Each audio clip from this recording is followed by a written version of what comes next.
Hello guys! Ayan, nagpakulo ako ng isang hita at isang pitso. Dahil gagawa ako ng palaman, ang gagawin ko ngayon ay chicken sandwich. My gosh, hindi ko napapansin na susunog na pala ang ilalim.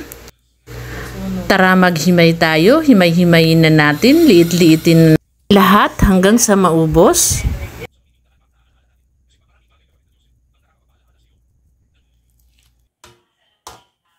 Maglalagay din ako ng carrots, isang carrots na malaki, wow.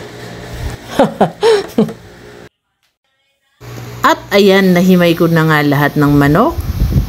Inilagay ko sa isang malaking Tupperware, yung malawak na Tupperware para hindi ako mahirapan maghalo-halo. Ang carrots optional lang din. Kung gusto nyong lagyan, pwede rin. Kung gusto nyong hindi, pwede rin. Nasa sa inyo lang yan. Nilagyan ko na rin yan ng sibuyas. At ayan, lalagyan ko na rin ng mayonnaise. Yung mayonnaise na yan na inilagay ko, isang malaking pack. Yung pinakamalaking pack yan para hindi siya dry. Sakto lang. Maglalagay din ako ng asin, pampalasa. Yung sakto lang. Tansyahan lang yan. Wala nang sukat-sukat pa. Isa ring nakakasarap ang paminta, kaya maglagay din tayo. At nakakadagdag din na bango sa amoy. Medyo natagalan ako dito ha.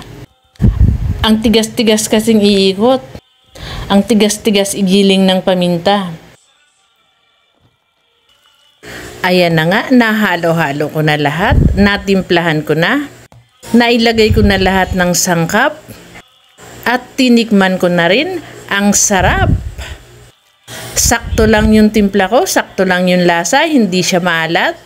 At ililipat ko na sa isang malinis na lagayan.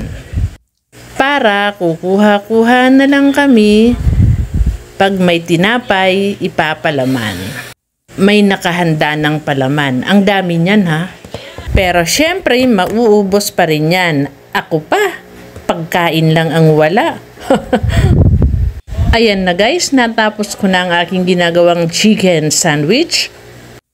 O diba, mukhang masarap naman talaga. Takpan na natin, itabi, ilagay sa ref. Bye-bye! Thank you for watching!